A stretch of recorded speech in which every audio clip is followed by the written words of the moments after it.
నమస్తే. దక్షిణ కాశీ వేములవాడ శ్రీ రాజరాజేశ్వర దేవస్థానంలో ఒక దర్గా అయితే ఉంది. ఇప్పుడు పునర్నిర్మాణం జరగబోతున్న నేపథ్యంలో దర్గాను అక్కడి నుండి తరలించాలనే ప్రధానమైన డిమాండ్ వినిపిస్తుంది. రాజన్న సిరిసిల్లాకు చెందిన మహిళా మోర్చా నాయకురాలు కొందరు ఉన్నారు. వారు ఏం మాట్లాడుతారు, వారి అభిప్రాయం ఏందని తెలుసుకుందాం. అక్క నమస్తే. వేములవాడ దేవస్థానంలో దర్గా అయితే ఉంది. సో దానిపైన మీ అభిప్రాయం, దాన్ని తరలించాలని ప్రధానమైన డిమాండ్ వస్తుంది. మీ అభిప్రాయం చెప్పండి. దక్షిణ కాశీగా పేరు పొందిన రాజరాజేశ్వర స్వామి దేవాలయంలో దర్గా ఉండడం ఏం సమంజసంగా లేదు. ఎందుకంటే హిందూ దేవాలయాల్లో దర్గా ఉండడం, టెంపుల్కి ఎదురుగానే దర్గా ఉండడం, కోడెమొక్కులు చెల్లించుకునే ఆ సర్కిల్లో అక్కడ చాలా ఇబ్బందికరంగా వాతావరణం ఏర్పడుతుంది. అందుకే హిందూ దేవాలయంలో దర్గా ఉండడం సమంజసం కాదు. దీన్ని ఇప్పుడు టెంపుల్ పునర్విభజన జరుగుతుంది కాబట్టి దీన్ని తొలగించాలని మహిళా సంఘాల తరపున, మహిళల తరపున, హిందువుల తరపున వేరే దేవాలయాల్లో ఎక్కడైనా ఈ దర్గా అంటే ఈ సమాధిని ఎక్కడ చూడలేదు, ఎక్కడ లేదు. ఇక్కడ మన దక్షిణ కాశీగా పేరు పొందిన వేములవాడ రాజరాజేశ్వర స్వామి టెంపుల్లో ఆ దర్గాను తొలగించాలని మేము ప్రజాపక్షాల తరపున, హిందువుల తరపున డిమాండ్ చేస్తున్నాం. లేదంటే ఇదే పెద్ద ఎత్తున రాష్ట్రారోకోలు ధర్నాలు చేయడం జరుగుతుంది. దీన్ని వెంటనే తొలగించాలని కోరుకుంటున్నాం. చెప్పండి అక్క, ఆ దర్గా పైన మీ అభిప్రాయం చెప్పండి.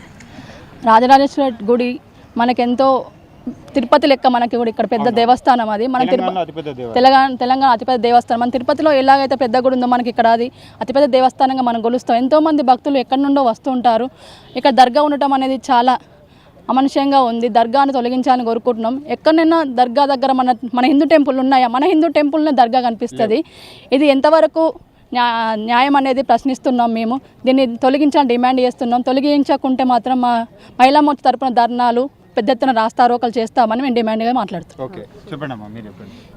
ఈ మనము ఎంతో భక్తితో పూజించుకునే మన రాజరాజేశ్వర స్వామి శివుని గురించి ఆ దర్గాను అలా ఉంచడం ఎంతవరకు కరెక్ట్? దర్గా అసలు వాళ్ళే రారు, ముస్లిమ్స్ వచ్చి అక్కడ దర్గాలు వచ్చి దండం పెట్టుకుంటారు. ఎన్నడన్నా మనం ఎందుకు హిందువులమే పోయి అక్కడ దర్గాల మొక్కుడు చేసుడు అవన్నీ చేసుడు ఎందుకు? వాళ్ళకి అది తీసేసి బయట చేసేది ఉంటే వాళ్ళకి కూడా కంఫర్ట్గా ఉంటుంది కదా వెళ్ళడానికి, వాళ్ళు మొక్కులు తీర్చుకోవడానికి. ఎవరి దేవుడు వాళ్ళకి, వాళ్ళ దేవుడు వాళ్ళు చేసుకుంటారు కదా. మన దేవుని గుళ్ళో ఆ దేవుడు పెట్టాల్సిన అవసరం లేదు కదా. ఇంతవరకు ఎక్కడైనా ఉందా? ఇది ఎక్కడ లేదు.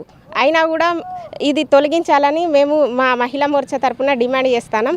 తొలగించకపోతే మేము మాత్రం దాన్ని తొలగించేదాకా మేము ఇట్లనే పోరాడుతూనే ఉంటాము. తొలగిస్తారని మేము అందరినీ కోరుకుంటున్నాం. మన హిందువుల తరపున, మా బీజేపీ తరపున ప్రత్యేకంగా కోరుకుంటున్నాము. లేకపోతే మాత్రం పెద్ద ఎత్తున ధర్నాలు కానీ, రాస్తారోకాలు కానీ చేసి దాన్ని తొలగించే దానికి మేము ఖచ్చితంగా కృషి చేస్తాం మా హిందువుల తరపున అని డిమాండ్ చేస్తున్నాం. ఓకే అక్క, చెప్పండి, మీరు చెప్పండి, మీ అభిప్రాయం చెప్పండి. దర్గా పైన పుణ్యక్షేత్రమైన వేములవాడ రాజన్న దేవాలయంలో ఈ దర్గా ఉండడం హిందుత్వానికి వ్యతిరేకంగా అక్కడ దర్గా ఉంది. దాన్ని తొలగించాలని హిందువులందరూ ఒకటై దాన్ని తొలగించాలి. ఇది ఎక్కడ లేదు. ఒక మన వేములవాడ రాజన్న టెంపుల్లో తప్పించి ఇది ఎక్కడ లేదు. వాళ్ళకు ప్రభుత్వం వాళ్ళకంటూ ఒక ప్లేస్ వాళ్ళకి ఇస్తే వాళ్ళ టెంపుల్స్ వాళ్ళు ఉంటాయి. ఇప్పుడు మన వేములవాడ రాజన్న టెంపుల్కి వాళ్ళే రారు, మనం వెళ్ళి మనం మొక్కడమేంది? మన హిందువులందరూ ఒకటి కావాలి, దాన్ని తొలగించాలి. నమస్తే. మరికొద్ది రోజుల్లో రాజన్న ఆలయం పునర్నిర్మాణం కాబోతున్న నేపథ్యంలో ఇక్కడ రాజన్న ఆలయ ప్రాంగణంలో దర్గా అయితే ఉంది. ఆ దర్గా పైన వేములవాడ పట్టణ వాసి బీజేపీ నాయకులు బిల్లకృష్ణ గారు మనతో పాటు ఉన్నారు. దర్గా పైన ఏం మాట్లాడతారు అనేది. బ్రదర్ నమస్తే, చెప్పండి. రాజన్న ఆలయ ప్రాంగణంలో దర్గా అయితే ఉంది. సో దానిపైన మీ అభిప్రాయం.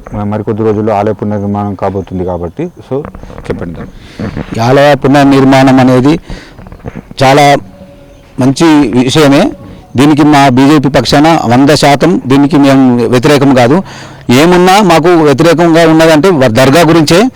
ఇదే ఇప్పుడు ఉన్న టైం ప్రకారం ఈ దర్గాని తీసే టైం మరొకసారి రాదు కాబట్టి ఖచ్చితంగా దర్గాని తీసేయటమే మా హిందువుల మనోభావాలను కాపాడవలసిందిగా.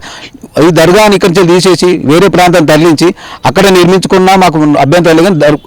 గర్భగుడిలో మాత్రం ఈ దర్గాని ఖచ్చితంగా తీసేయాలని బీజేపీ మాత్రం అందరం కోరుతున్నాం. ఒకటి, ఇప్పుడు ఈ మధ్య ఈ పవర్ పాయింట్ ప్రజెంటేషన్ కూడా ప్రభుత్వం తరఫున అయింది. ఆ సమావేశంలో దీనిపైన చర్చ ఏమైనా జరిగిందా? దీనిపైన చర్చ జరిగింది. ఏ పార్టీ కూడా మాట్లాడలేదు. ఒక మా బీజేపీ తరఫున మా ప్రతాప రామకృష్ణ గారు ఒక్కరే మాట్లాడారు తప్పించి ఏ పార్టీ తరఫున కూడా ఎవరు దీన్ని స్పందించలేరు. దీన్ని ఎప్పుడు కూడా మేమే బీజేపీ వాళ్ళే దీన్ని తీసేయాలని కోరడం మేమే ఒక్కళ్ళమే ముందుకు వచ్చినాం. ఖచ్చితంగా దీని మీద చాలా పోరాటం, భవిష్యత్తులో కూడా తీసేయకుండా చాలా పోరాటాలు కూడా చేస్తామని తెలుస్తున్నాం. అంటే అంశము ఇప్పుడు బీజేపీ పక్షాన లేవనెత్తిన సందర్భంలో ప్రభుత్వం నుండి ఎటువంటి సమాధానం వచ్చిందేమన్నా? ఎలాంటి సమాధానం లేదు. చెప్తా అన్నారు కదా మొన్న 10 మీటింగ్లో కూడా ఎమ్మెల్యే గారు కూడా చెప్తాము, దీన్ని కూడా ఒక వాక్యాల్లో తీసుకుంటామని చెప్పారు. కానీ ఏం జరుగుతుందో చూద్దాం, ముందు ఏం జరుగుతుందో. అది తీసేయని పక్షంలో మా ప్రభుత్వానికి ఏం చెప్పబోతున్నారు? ఖచ్చితంగా తీసేయాలని చెప్తున్నాం. ఖచ్చితంగా 100% తీసేయాలి. అభివృద్ధిలో భాగంగా ఇప్పుడు తప్పితే ఎప్పుడు ఇది కూడా తీసేయరాదు. అక్కడ ఉన్న ప్లేస్ కూడా చాలా టైట్గానే ఉంది. దీన్ని విషయంలో కూడా తీసేయవలసిందిగా అట్లయినా తీసేయాలి. దీన్ని తప్పదు, 100% తీసేయాలి. ఖచ్చితంగా చెప్తున్నాం మేము.